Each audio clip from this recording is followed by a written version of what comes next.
General Manager PT Angkasa Pura Iskandar yang ditemui Rabu 14 Juni 2017 mengatakan, selama masa angkutan lebaran tahun ini, pihak bandara telah menyiapkan berbagai langkah antisipasi bila terjadi lonjakan penumpang melebihi prediksi semula, seperti menambah jadwal penerbangan menjadi 120 setiap hari dengan 60 keberangkatan dan 60 kedatangan domestik.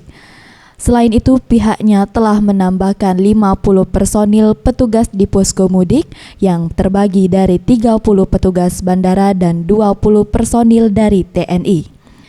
Diprediksi pada tahun ini, arus mudik mengalami peningkatan 5 hingga 8% dari tahun lalu.